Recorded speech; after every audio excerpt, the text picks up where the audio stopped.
Hey, everybody.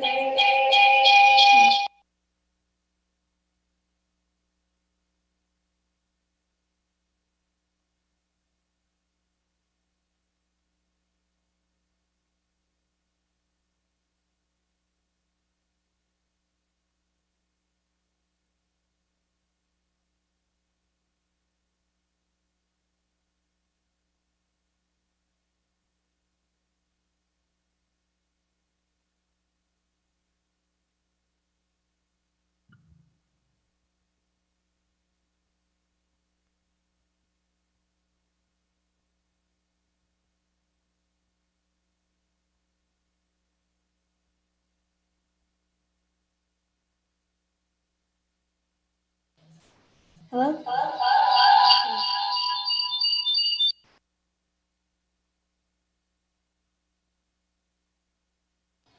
Hello.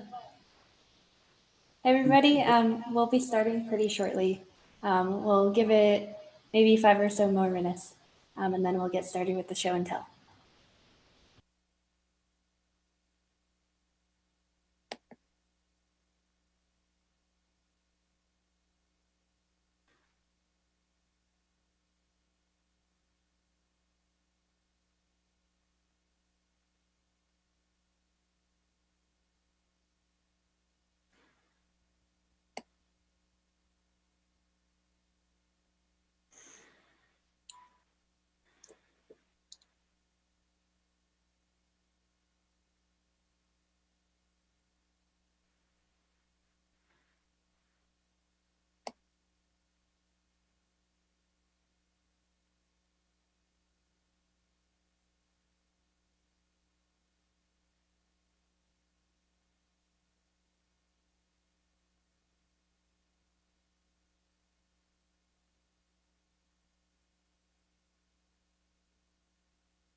I'll give it a couple more minutes, and we'll get started at 3:05.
Okay, everybody. Welcome to the StyleGAN2-ADA Show and Tell. These are our students who will be presenting their final projects from this class that Derek and I have taught for the past about month and a half. It is a class based on StyleGAN-ADA, which is the latest version of StyleGAN, which was released about a month or so ago. And yeah, our students will be presenting their projects on generating images and video using GANs and talking about their process. Today we'll be hearing from Naoko Hara, who is an animated artist based in Brooklyn, and then Magna, who is an artist and designer. And then after that, Stephen, who works in interactive media, then Matt, and finally Adam, who is a data scientist based in Sydney. So yeah, these classes are a part of the series called Artificial Images, which Derek and I teach. Derek is a designer and artist based in Brooklyn, New York, and I am an artist and AI researcher, currently based in Puebla, Mexico. And yeah, for this class ran about 4 weeks long. We had about 15 or so students, 5 of which are presenting today, and the others I hope are tuning in and listening to what their students are presenting today. So this stream will run about an hour. We'll have 10-minute presentations from each of the students and have a little time for Q&A at the end. So yeah, without further ado, we will start with Naoko, who is an animated artist based in Brooklyn, New York. And I'll stop sharing my screen so she can share hers.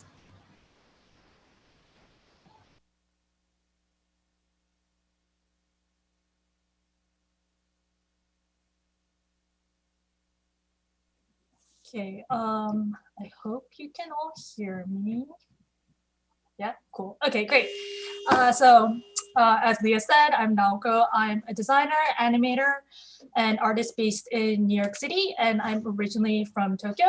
So just a quick background of myself. My work is primarily video-based, and I do some hands-on like fine arts work on the side just for myself, but at the end of the day, those like tangible pieces usually make their way into some sort of video form. I was actually doing a lot of prepping and like training on a completely different data set during this whole course, and that data set didn't work out quite well. So today I'm showing 3 StyleGAN models that I don't think I showed any of them in class. And I used my own video work as the data set for all 3 of them. So this was the first video-based StyleGAN I've made, where I fed in video frames to create the model. So I took some videos with a macro phone attachment lens that a former instructor had sent to me, and it's like made out of paper and some kind of lens like that's just like glued on, but just like slips onto your phone. And I like the lens because it makes me pay attention to maybe like mundane everyday objects more, and you can see it, you literally see it from a different perspective. And so I walked into a flower shop before the pandemic and took some time in there to take videos of like flowers, close-up videos of flowers.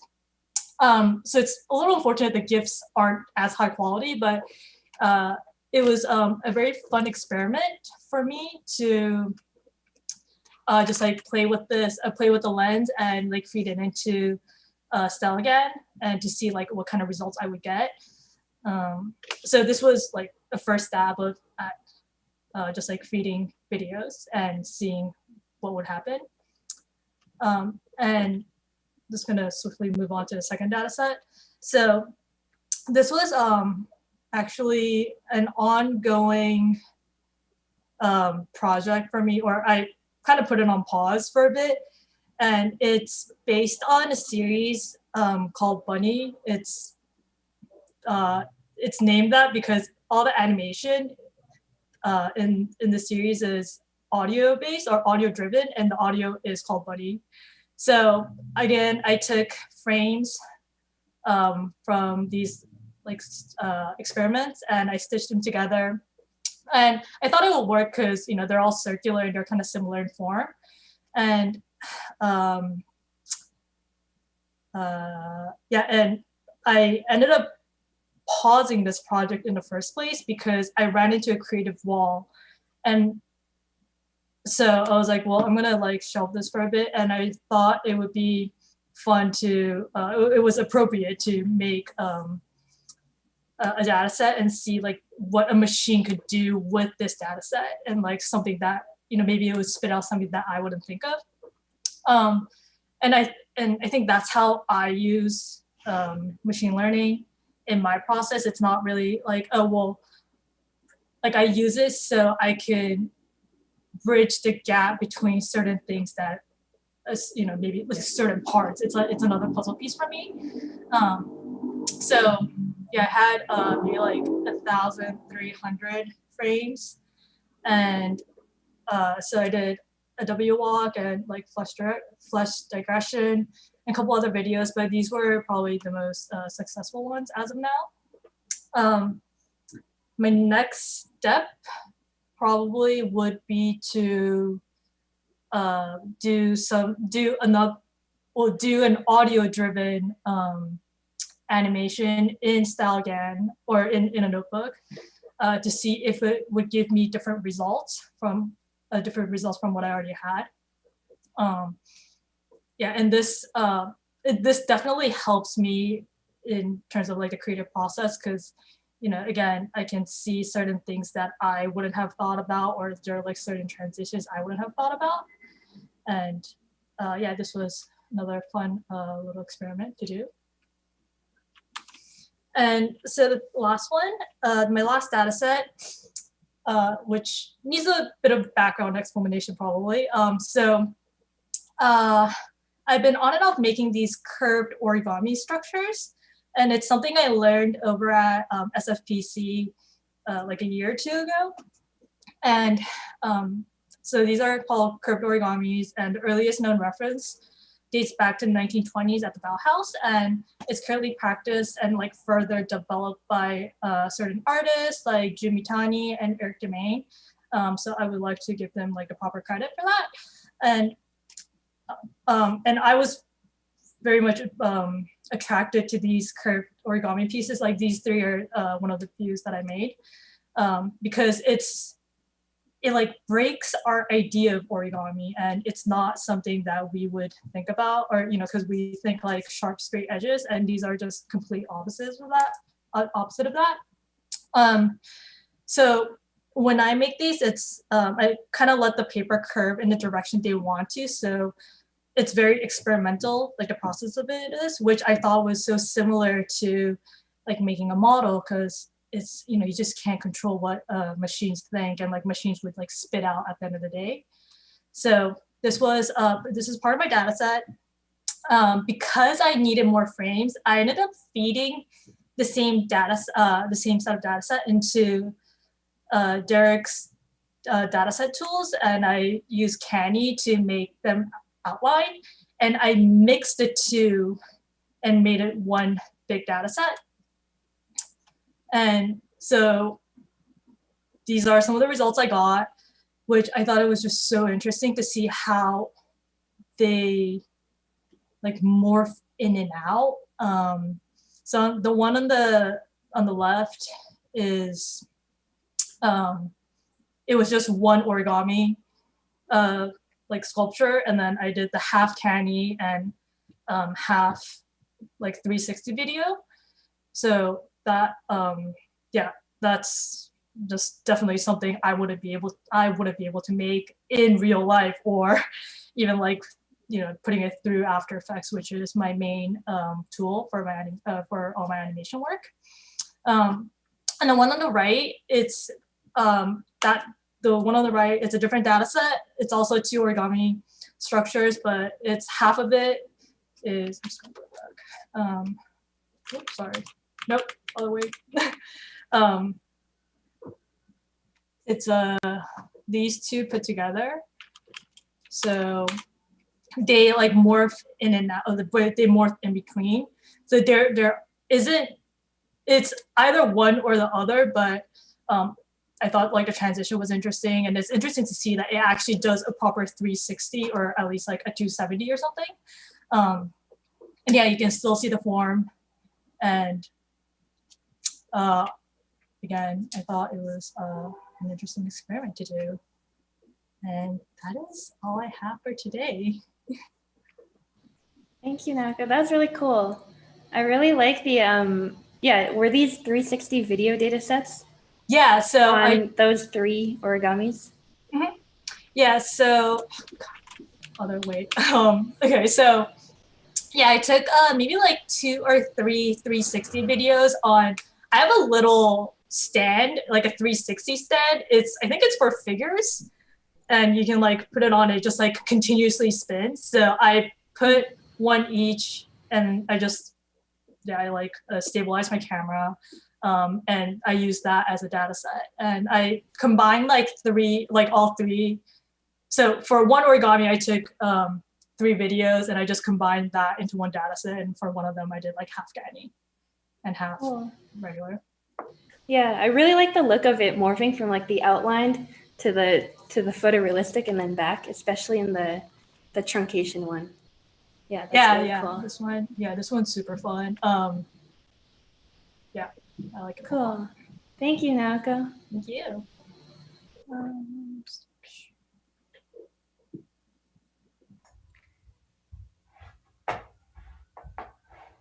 Okay, and next up, we will have Magna present, who is an artist and designer based in Brooklyn as well, I believe. Yeah. All right. Hi, everyone. I'm going to go ahead and share my screen. And, you know, unfortunately, after all this time, I still haven't figured out how to present and look at Zoom at the same time. So we're just going to walk through the slide view. So I thought I'd start off with something just by showing you a little bit of the output of kind of like the images that I've been making, and then talk to you a little bit about how they were made. So this is kind of one of those images that came out. This is another, a third, a fourth, a fifth. So you might be wondering, like, how on earth did all of these images come to be? So this is the 2 data sets that I used. I used images of Ikebana, which is Japanese formal flower arranging, and I used a data set of macro crystals, both taken from Instagram. So thank you to the posters on the hashtag Ikebana and the hashtag macro crystals. The thing that really interested me about blending these 2 images, concepts, art forms in a sense together was kind of like their highly structural nature and the things that they share in between. So even in this image, which is not blended at all, you can kind of see that there are aspects held in common between like the crystal structure on a crystal and a full flower and a half flower. So there were a couple different techniques that I used to kind of try and find the intersection between these 2 things. The first one was data blending, in which I basically took half a crystal, half crystals, half Ikebana flowers, and trained them off StyleGAN2. And that kind of created these interesting images where we got some things that were in between on the middle of the spectrum, some things that were more clearly crystals, and some things that were more clearly flowers. But I wasn't quite satisfied and wanted to push it a little bit farther. So I also tried, at Derek and Leah's suggestion, cross-training, where I'd already taken and had like a model trained on like a full, I think, 1,500 image data set of crystals. And I took that and used that pickle file to train against my my flower data set, and just looked at kind of like the first hour to see what was going on there. And that produced the images on the right. What I found with this particular technique was that I got a lot more kind of structural duplication. I don't know if you can see kind of in this image, but things tend to be mirrored a little bit more. So it does get to this interesting intersection faster, but ultimately you end up with, I think, a little bit more collapse as time went on. And then the third technique was using Derek's Rosinality notebook. The interesting thing that I found, and I don't know if this is always going to be true, when I used a blended data set, some of my models ended up with what was clearly a feature vector that somehow distinguished what was flower-like from what was crystal-like. And so being able to identify that feature vector and then kind of find the areas that were most of interest to me, which happened to be kind of like the middle of this area. And here are a couple more images.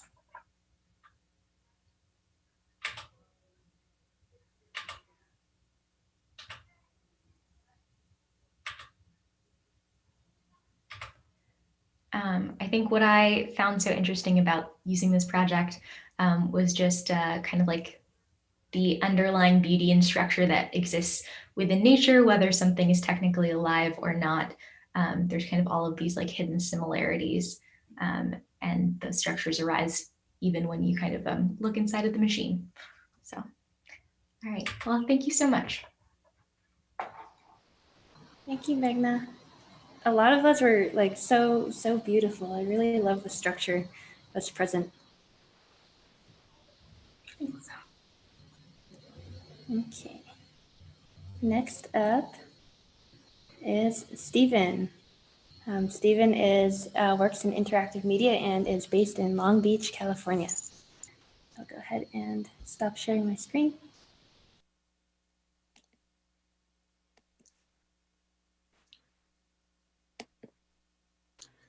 Okay, it's a pleasure to be in the company of such interesting graphic artists. I'm not a graphic artist myself, but I do enjoy working with them and seeing what they do. My background is in the practice of law originally. I went back and got an MA in art and photography, and I wanted to marry the two disciplines together, law and art, and it was unclear where the commonality lay. And ultimately, I was an appellate lawyer, and so everything had to do with making arguments up before a higher court and using legal reasoning, which is reasoning by analogy, to argue that an undecided set of facts belongs in a particular line of cases, which is sort of like trying to put your case in a particular data set. And it's similar to what's done by data scientists when they use feature engineering to bring a new feature into what they're doing. And so lawyers are allowed to argue their case from any other area of law or any social activity that's going on or anywhere else. So it's general. It's a general form of reasoning. So I was trying to bring that into my photography, and it was kind of unclear exactly how you do that. And in 1984, I developed and exhibited an interactive video piece that used an Apple II computer, a touch pad, video displayer, and sound cards and everything else. And I was able sort of to start to explore what you could do with large amounts of data. And so I had 52,000 still images that I could work with. And I ended up with a career in interactive media. And I've been exhibiting interactive things over for many years.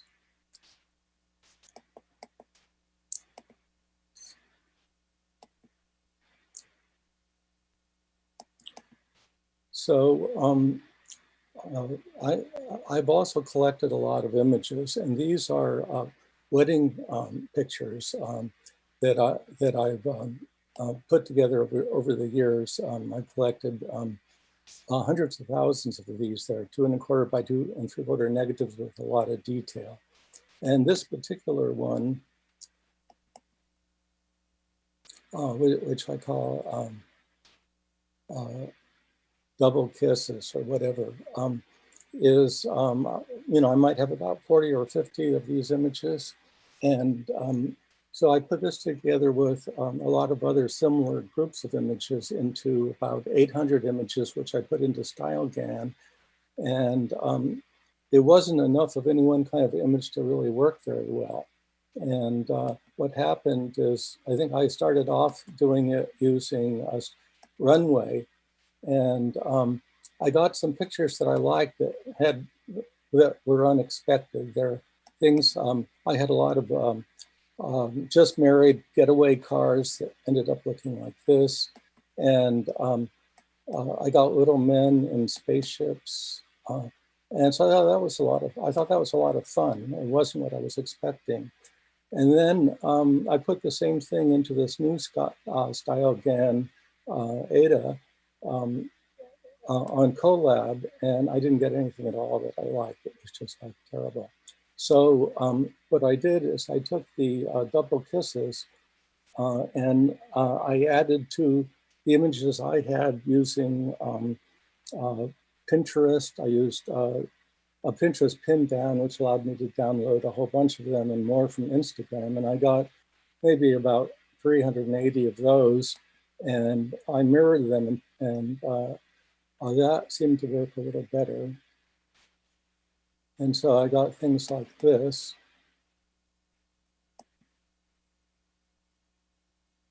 And one strange thing about this is I was just looking at the face when I did this. I cut away almost everything else. I didn't look, there were almost no bodies, just three faces. But for some reason, the pivot point was here and here where the lips touched the face. And I did not do that, the program did that. So I'm sort of interested in how these programs work and how their thinking differs from how humans think.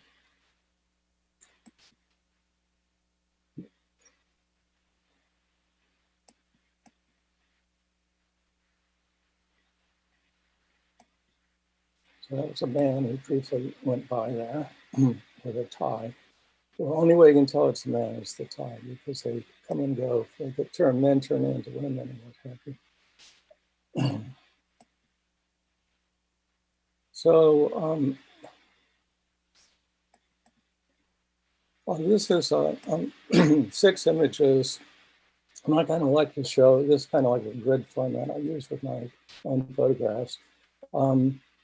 These images all use the same pose. So the person on the left is shorter than the person on the right, and so their face is slanted up a little.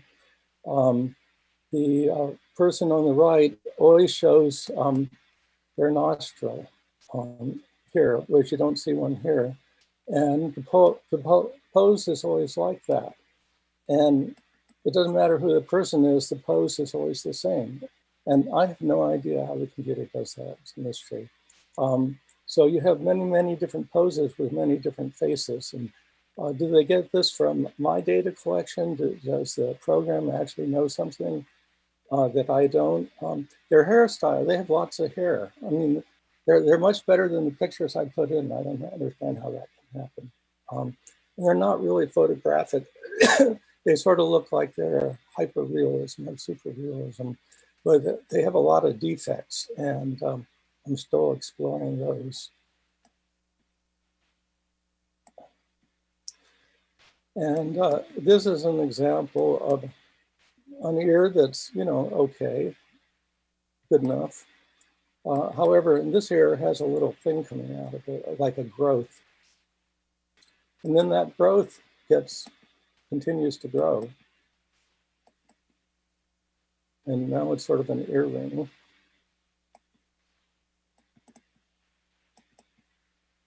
And now it's more of an earring.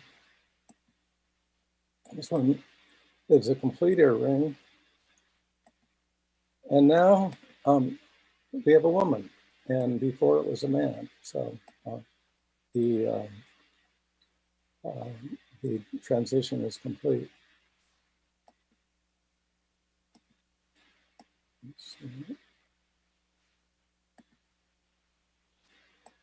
And these are men. Again, you know they're men because they're wearing ties. However, they're unusual men, and this one has a matched jacket with his tie, and this one does too. This one only wears his tie through one part of his shirt.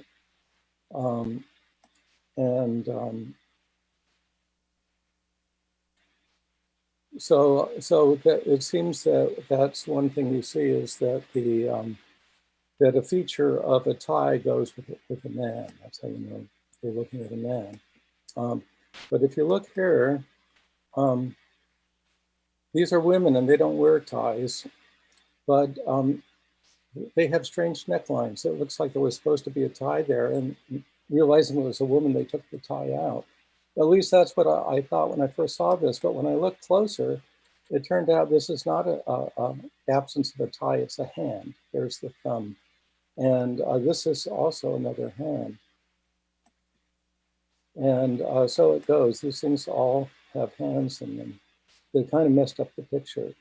And so I'm going to do this again, taking out all the hands that I had.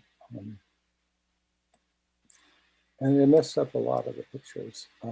This is a case where the hands sort of work with boys, but sometimes they had too many fingers. And these people all have broken noses. And I don't know whether the nose gets fixed later on or whether there wasn't room for the nose, or why the nose is broken. It's just, they just happen to have broken noses. All of them do. So I'm sort of continuing to explore this. I'm wanting to eventually put different different data sets together, just like in the prior demonstration showed two different data sets coming together. I'm interested in that. So I'm really just getting started. Thank you. Yeah, thank you, Stephen. That was really cool. I especially love like the investigation of, I don't know, like earrings turning, or like ears growing into earrings, or like ties turning into weird necklines with hands. Like it's yeah, it's always a surprise when you put things into StyleGAN and then get things out. Okay. Stephen, could you stop sharing your screen? Yeah.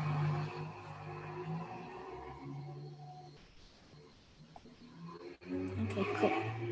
Next up, we have Matt Wilson, and I will let him take it from here.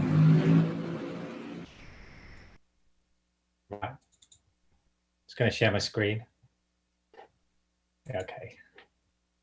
Yeah, so my project was to come up with fantasy characters. So what I was looking to do is kind of generate a model that would enable me to create characters that I could use for artwork. Wasn't really necessarily looking for kind of polished final photographs. So this is my data set, which I scraped off Instagram. And there's all kinds of like crazy looking makeup and things like that in here. And one of the lessons I think I learned initially is that perhaps this was a little bit too diverse. There's some characters around that have sort of weird effects around their faces. And I think the model sort of struggled a little bit with some of this stuff. Just trying to like render mouths when it had mouths like this kicking around. That was a bit too much of a challenge. But what did work really well is transfer learning from the already trained FFHQ StyleGAN. And I had a lot of problems with training, huge amount of problems. My 2080 Ti card just kept running out of memory. I tried it on Microsoft, I tried it on Linux. I ended up using Vast AI, which I really recommend if you want to get cheap training and you know a bit of Linux or scripting. Vast AI is really cheap. And one of the things that I did, so the first question was, right, well, how can I get the best data set I can possibly get? And I decided to focus on Gamma to see whether or not Gamma actually did anything to my data set. So I did a whole bunch of training with, as you can see here, all different kind of values of Gamma going from 0.1 through to 50. And I didn't actually find really that much difference, to be honest. I didn't really find Gamma made a lot of difference to my data set. And the other thing that I found was that, oh, by the way, you can do a really easy hack to the script in order to generate a lot more thumbnails. It's just in the training loop.py file. Just noticing that's not really coming up for some reason. Yeah, there it is. So rather than normally, I think it just generates 8 by 3 or like 8 by 6. Can't remember. But anyway, you can turn up the number, which is I found really helpful when I was training. So what I found is that when I use transfer learning, basically within about the first 82K images, that would probably be, like, the good ones were probably as good as they were going to get, whereas the bad ones would sort of stay bad, and no matter how much more I trained, they were still bad. So as you can see from this grid, we've got, I sort of think of good ones as like this one here. I really like that one. This one here, and these sort of really jump out to me as being sort of like good colors or something about them. They capture something I really like. And then the bad ones are kind of like where everything just falls apart here. And obviously the truncation is I think randomized, Derek said, when you do this. So these are sort of on the outer limits of the model, but they never really got any better. I mean, even when I did loads and loads of training and took it through to sort of 500K images, it would still, basically the good ones would start to get worse. The bad ones would get a bit better. But overall, across the whole model, it wasn't really that much better. So I ended up sort of going with this one. And out of this, so what I was really looking for is I was looking for images, or what can I do something with? So I guess when it comes to actually deciding what you're gonna choose out of what you've generated for your art, the first thing is just really these previews. Sometimes you see things on these. So I particularly liked this one. There's all kind of different variants of this depending on the gamma. Some were a bit more sort of Day of the Dead looking, others weren't. Another way that you can do it, or that I found really good, is just putting in a huge range of seeds and then just generating images and then just having a look at those and seeing what you liked. So, okay, so the third way of sort of finding really good stuff that I really like using is GANSpace. At first, I sort of thought this was quite rubbish. I didn't really understand that actually GANSpace, even though it's in the documentation, I didn't understand that GANSpace has got two kind of operating modes. So the first one is when you actually choose these, and you can save these different controls and you can experiment with them and choose layers and stuff like that. And I just thought that was GANSpace. And it's only when I actually started looking in the code, because I wanted this version, which is where when I'd save the controls, I could actually just have a version of it that just had the controls and they just worked for the layers that I configured them for. So I thought I might like to do kind of just a little quick demo, which may not work because I'm sort of doing this live. What I'm going to do is to generate a bunch of stuff of the GAN. So, okay, so say, for example, like I really liked this image here, and it's a bit of a delay on this coming up. There you go. So I really like this image here, but I decided that I wanted it to be sort of more horror style, more makeup, kind of a bit more scary looking. Well, because I've been able to save these controls in GANSpace, I've managed to find sort of feature vectors that can do lots and lots of different things. So for instance, I can increase sort of the amount of makeup on the faces. And when it goes up to the high controls, it gets really sort of over the top, but I can put more makeup on. I can give them more of a skeleton, kind of an evil mouth. There's another control which are called tribal, which is where it sort of almost goes like they're sort of wearing tribal kind of makeup. So already she's starting to look a bit more evil. You can just control so many aspects of the image. Now, while I was finding these feature vectors, just put a bit more shadow that way. It's too dark. While I was finding these feature vectors, what's always a problem, I think, with GANs is entanglement. And I've been thinking a lot, like, what can I do about entanglement? You know, when I'm moving some of these things, it's changing more than one thing. So an example of something without a lot of entanglement are the eyes. This is the direction of the eye. Even then, there's still a little bit of entanglement you can see there. But what I realized is that, you know, ultimately, you're probably never going to be able to solve that problem, because the way that we see certain features on an image actually may not be at all what the features are if you look at it from the mathematical point of view, which is basically how these feature vectors come about. They use this thing, principal component analysis. So actually, you know, the features that the GAN have found are actually, they're kind of features, if you like, sort of hard to explain, but they're more features of the data set than the things I might look out for. So in other words, what you really have to do is just go with that. And, you know, if you learn, once you've set these controls up, if you actually start to learn what they do, you can get a lot of control over the images, and you can really sort of search and find things that you need to, directions that you want to go in and things like that. So I'll give you an example of what I mean. So basically, here's an image that I came up with in GANSpace that I really decided that I really liked. And one of the, I guess, the problems with GANSpace right now is there's no way to save out a seed or a vector that would tell you, that would enable you to be able to go and then use that. So the only way that I could then, and obviously you can copy the image off the screen or things like that, but the only way that I could sort of find to actually go and get that from the model was then to do projection and project back into the model with that image I got from GANSpace. So I did that, and this is the projection here. So if you look at the actual projection going on, you can see as it's going from here. So here is basically the center of your space. And I think this is something that's really interesting as well about anybody's model. It's really good just to go and think about what that actually means. So that's the center. So I was already aware that my model was like mainly women, because most of the makeup pictures on Instagram are mainly women. But this is my average image, which I thought was really interesting. So as it goes through a lot of different variations, and then eventually kind of settles down. It's going in and out of the landscape, sort of settling on this kind of image.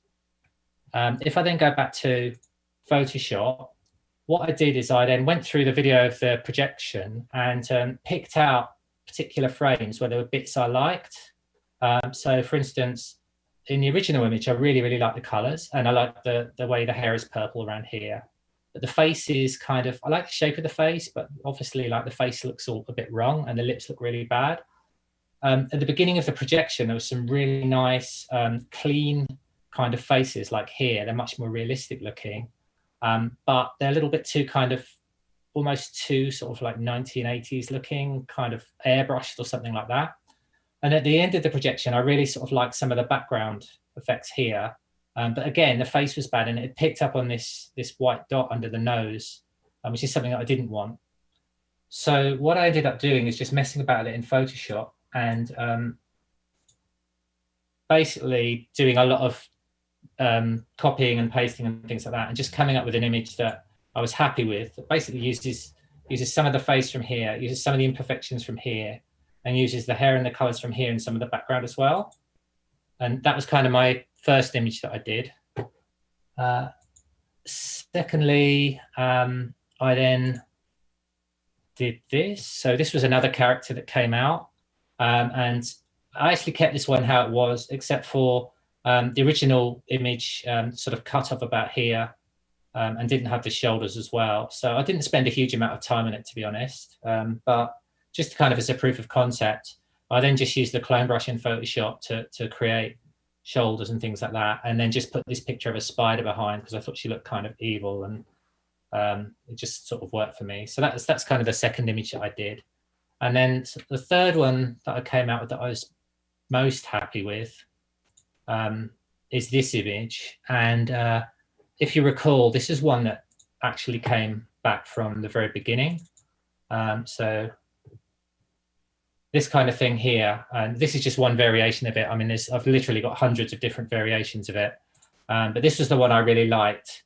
And I upscaled it using an AI upscaler, and the upscaling went really, really well. And the only difference I did with this one is basically the original image was in a square kind of here, cut off about here. You can still see the artifacts here where I've done like a bad job. I keep meaning to go back and fix it because still see the line.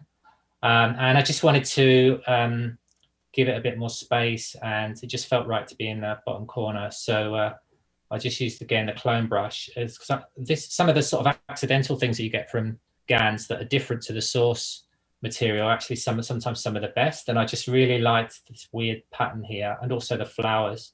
So I took a couple of those and the pattern and just increased it across.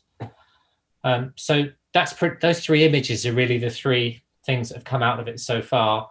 There's just limitless possibilities, really. I could sit here now and probably come up with another 4 or 5 ideas. It's just kind of endless. But one thing that I did notice that I was quite surprised about is that when I posted these on my Instagram, they kind of got less likes than some of the other stuff that was hand drawn.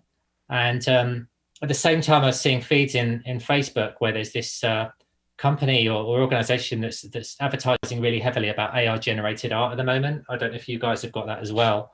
And it's really interesting if you read the comments underneath. A lot of people are like really, really angry about it. And I think for some people, it's just, the existential question about whether it's actually art or not comes up.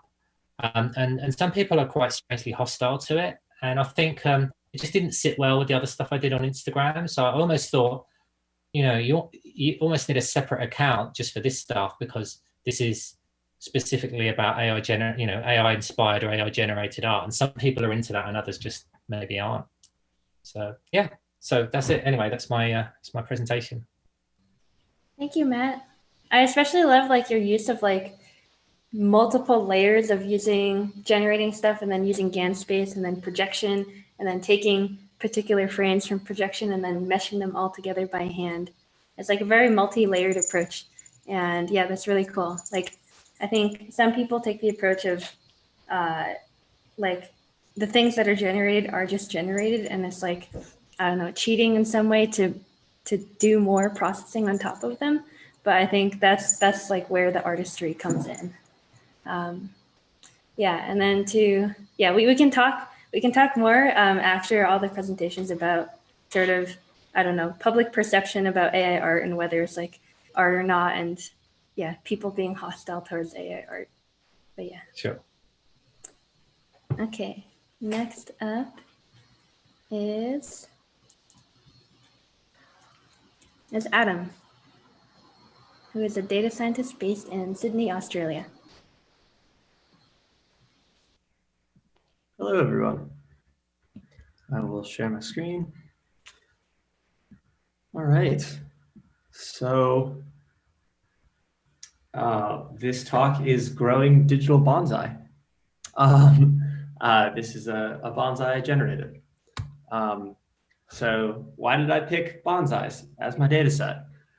Well, I like trees, and I think that bonsais in a lot of ways are sort of these idealized trees, have a lot of really pretty elements. Like in this one, there's sort of a log or a boulder thing. There's a nice moss. You have like this nicely shaped tree, and very often they're on a background that's sort of like neutral.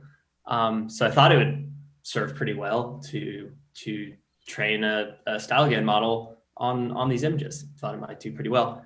And for the record, this is a real one. So it's what they look like. That's what the training data looks like. I started with some images from Instagram using the Instagram scraper that Derek linked us to in the class. And that was okay. But actually I found I got much higher quality in terms of like aesthetic quality images from Pinterest. So I wrote a little scraper to just download the search results for various bonsai queries on Pinterest, and got about 1,500 images. And from there, I either cropped them to 512 by 512 or did a technique called border replicate to make them 512 by 512 if they were sort of very squat like this, or they were very vertical. And I'll talk about how that comes up in a second. But this is Derek and Leah shipping us just wonderfully useful code for this class. We really had to just find our own data set and plug it in, and we could do some pretty cool stuff. So really appreciate that. I was using Google Colab, and it worked. It was honestly pretty smooth. It's really amazing. We're at the point now where getting set up with this stuff is not nearly as hard as it used to be. Like all the managing of the packages and all that, it's sort of in here already, and that's really a joy, because that's always a pain setting up with Python and everything else. So here's an interpolation video. And this is really like, I was just giddy watching this the first time, because this is, really what I was after. I was like, oh, the trees are gonna look like they're growing. So yeah, you see, it looks like it's growing, it's shifting, shrinking, moving around. But you'll see that, especially like right here, this is where that border replicate is really obvious, like this. That's sort of leaking into the generation. So next round, I'll figure out a way to prepare the data a bit better, but I will show you in a second how we got around that.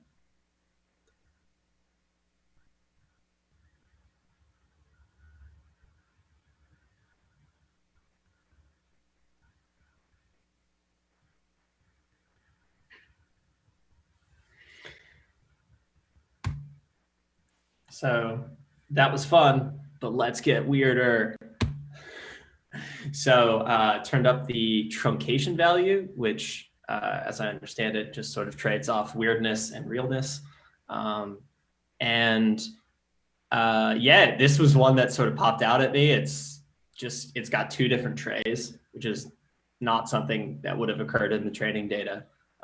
This is not how trees grow, but yeah, the model figured out like, hey, yeah, I can put a little tray up here. I'm gonna make a little stand for it, and then it can be sort of part of the same tree, which is also sitting on the table.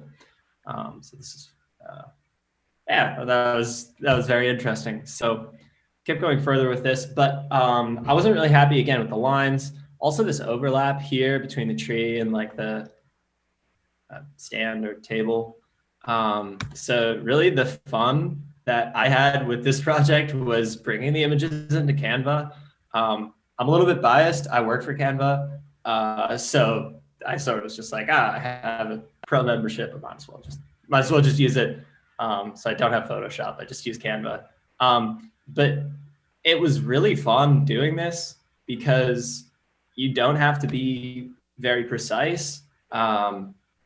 Because what I was doing was modifying the images and then reprojecting them. And so we'll see that in a second. But honestly, to me, this felt like, oh, wow, I can finally draw in some sense. I've never been good at drawing. And yeah, it's pretty robust to stuff like this. You can pretty crudely say like, please don't grow a branch right here. And hey, I don't like the shape of that tray, like square it off a little bit. And even like this little piece of wood it's gonna turn into a table. So if this plays, you'll see what it finds. There you go, it found it on the tray. And it's really struggling, it's trying to put those branches there. But I'm saying, nay, do not. And it's still a little bit, so sometimes it takes a couple of rounds of sort of, yeah, I think like Matt was doing, yeah, this sort of like projection, modifying it in Canva, removing the background, and then reprojecting it. And it was just super fun. I couldn't really get enough of it. I kept like adding other elements. I'm like, what if it's on a boulder? What if it's in the moss? And like, it does really interesting things. It doesn't just like fit the shape of it at all. It like interprets the elements in a way that makes sense in its world. So you see that like, even though I covered the corner with this moss, it's still like filled in that corner. It's just thought that it looked like the moss was just like dripping out of the tray and onto this boulder. And the boulder is totally different shape, but it's like a boulder table thing. So I just think that's super interesting. Here's another one. Try to give it flowers. There weren't enough. I love flowering trees, but there were not enough flowering trees in the data set when I trained this model. So that's definitely like a follow-up. Is like, I'm gonna have to put more flowering trees in the data set because it couldn't, like, it changed the color here of the branches, but I don't know, not quite as pretty as I want, but sort of dreamy and painterly, which was really exciting. So yeah, again, with the background remover on Canva, I made these ones sort of look nice.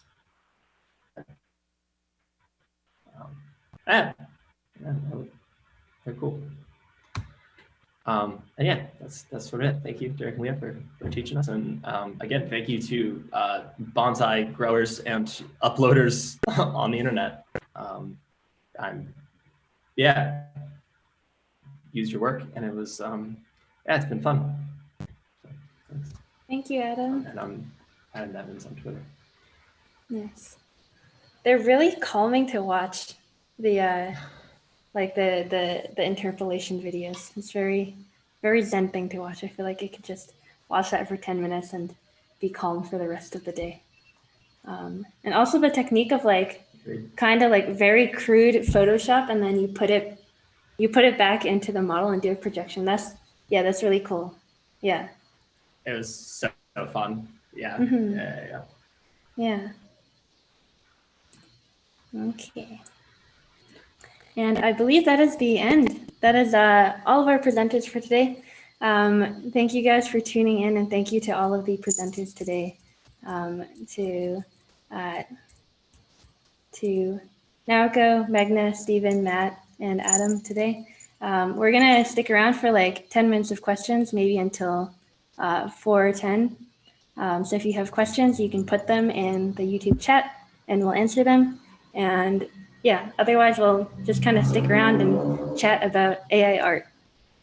Thank you.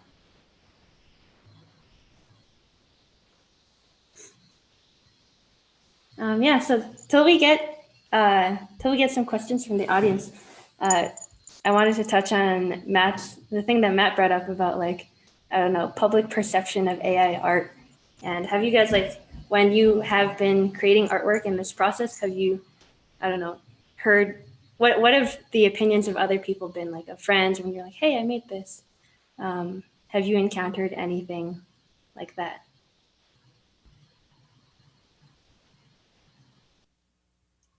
I think it's more for me. Like, I don't necessarily feel like I've done all that much.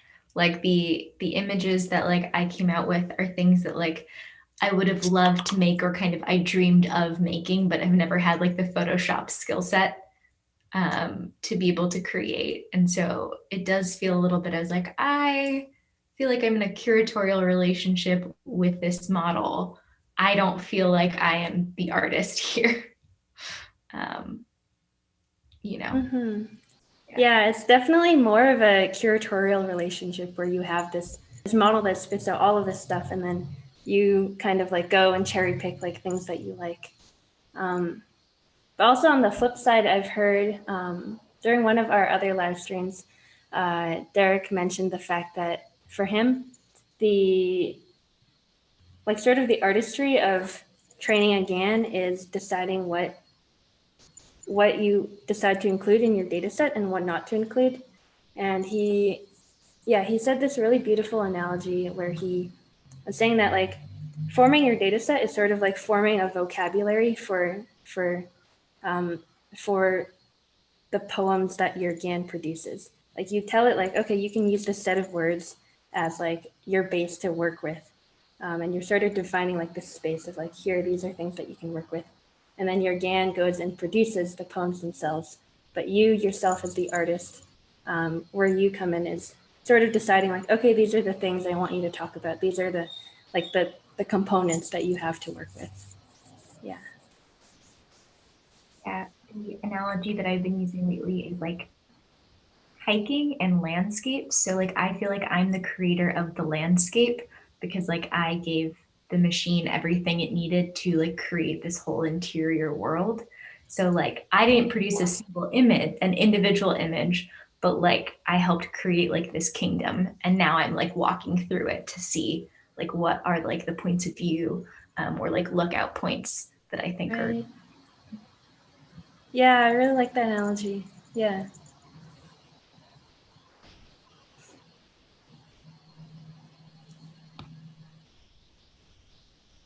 As you guys have been sharing your work, what have how have you felt about it? How have others felt about it? Do you feel like you're creating art? Yeah, well, I've been talking my friend's ear off, friends' ears off about this. Like literally every time I like I'm like, someone's like, oh, Adam, how's it going? I'm just like, have you seen the bonsais? Yeah, no, I've been excited about it, but yeah, people are like, wait, so does it take pieces of the images that you gave it and it makes a new bonsai? I'm like, no, it's a continuous space. So I don't know, I actually like the hiking through the landscapes sort of analogy, because it's sort of hard to explain. It's like, no, it's this continuous space. But as much as like I like the images don't really tell that story as much as the videos do. Just like once somebody sees the interpolation video or anything else, like, but yeah, particularly any sort of videos, though, they like get it more. They're just like, okay, well, this is doing something different. Yeah. But yeah, it feels like art. Yeah. Going through the data. Do you have plans on like what is next now that you have like all of these bonsais? Do you plan to share them in a particular context, or what do you want to do with them? Well, the very next thing is there's a house party that I was invited to in 2.5 weeks, and I sort of promised that I would do an hour-long reel of like morphing bonsais for like, because Nice. This girl has a projector, so that's the very next thing. There's some other slightly different plants that I'd like to do, like succulents and other like sort of rare plants, and just sort of give it a little more space. Also chuck some watercolor into the training data. But yeah, I don't know. I'm also like doing I don't know, a little bit interested in sort of this crypto art realm. So I'll probably put up some of the images on those marketplaces. Cool. Yeah, I think like it would be really cool to have like a little GAN garden, and you have succulents and like bonsais and watercolor. Yeah, that'd be gorgeous. Yeah. How about you guys, Stephen and Matt? What are your thoughts? When I mentioned I put mine on Instagram, and when I looked at them with my other art, I was really surprised because they totally look like they fitted in with my other stuff. And I did a bit of head scratching and thinking about it. And like you say, I realized, because I hand selected the data set, my own taste had kind of gone into that, because I'd thrown anything away that I thought, not just stuff that wasn't suitable because I didn't think it would train the data, but I just didn't like the look of it. So I ended up with loads of stuff that I found interesting. And then, of course, that process at the end of exploring in GANSpace, or just, looking, I mean, there's probably 1 in 1,000 images that I look at and go, oh yeah, actually that really sort of does something. So, that's to me, that's a lot of my involvement. And, it was weird to see it kind of reflected back on me when I saw it with my other stuff. But I think in the future, I think I definitely would use it for idea generation, even for colors and things like that. I mean, it's some amazing stuff comes out. But I might go back and look at something a little bit more abstract, like patterns or textures or things for 3D modeling, and try and bring it in a bit more that way. So I'm still the main part of the art, but then I'm sort of outsourcing kind of some of the more labor intensive bits to the GAN, letting it generate sort of unique stuff like that way, and then just kind of incorporating it in ways that mean it doesn't sort of dominate. And I still love generating the other images as well, but I could honestly just sit there and do that forever. Like it's so interesting, it's brilliant. Yeah, I love that you're gonna that it will become a part of your workflow. Yeah, and how that it's a really great inspiration machine for just like putting out this big smattering of, I don't know, 100 or so images, and like maybe some of them aren't great, but there are some jewels that you can pick out and pick out the parts that you like. Yeah.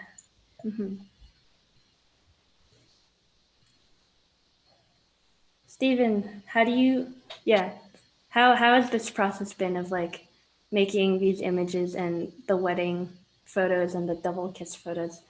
was this for you an experiment, or do you plan on, yeah, what are your future plans with Well, this? I think it's a wonderful technology, and we've been through this with photography. It took 50 years for photography to be recognized as an art, and artists had to fight for that. But at this point, that argument seems kind of irrelevant. Photography kind of put a lot of portrait painters out of business, and so there are people who are threatened by this kind of thing because it's change and it's rapid change. But they're exciting tools, and until the computers start telling us they're the artists, we're okay. Yeah, I think that's totally, yeah, that's a really great point. I think a lot of people bring up, like when talking about AI art, they bring up the advent of photography and how, like, when photography was invented, everyone was like, okay, what do we do now? Now that we can just have very, very realistic images, then the painters go ahead and develop this new style, and being more expressive and doing more abstract things.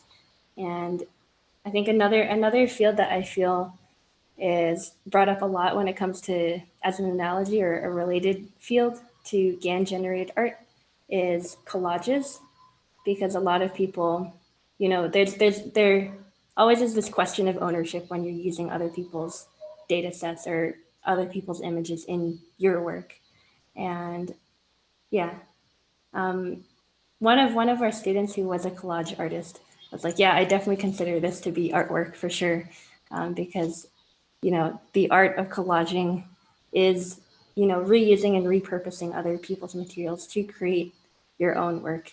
And that's sort of like what's happening in a GAN on a much, much larger scale of like thousands of images. Yeah.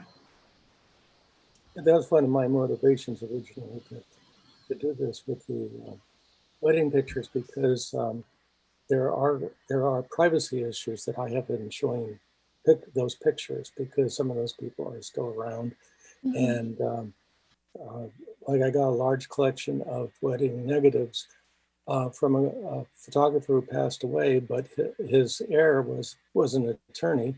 And so if it happens that, I have a wedding pictures of someone who is now a judge or, a senator or something like that, and there was someone they're not supposed to be with, then you're in trouble. So I thought maybe the GANs would be safer as far as those types of issues. Right. Yeah.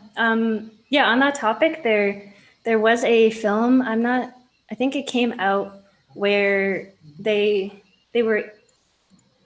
Yeah. I'm not sure if I'm remembering it correctly, but there was a film, I think, about LGBT people in Chechnya, and the filmmakers actually used a GAN to anonymize the faces of the people that were speaking, as like a way to sort of obfuscate and conceal their identities to protect them. And so that is the thing that GANs are being used for today as well. Yeah. Cool. Well, it looks like we are at time, and so I want to thank all of you for presenting and for like being awesome students, and I'm really proud of all the work you did. It was really, really rewarding to see all of the really, really cool stuff that you guys made. Thank you guys. Thanks, Thank you. Yeah. Bye, everybody. All right, thank you. Bye.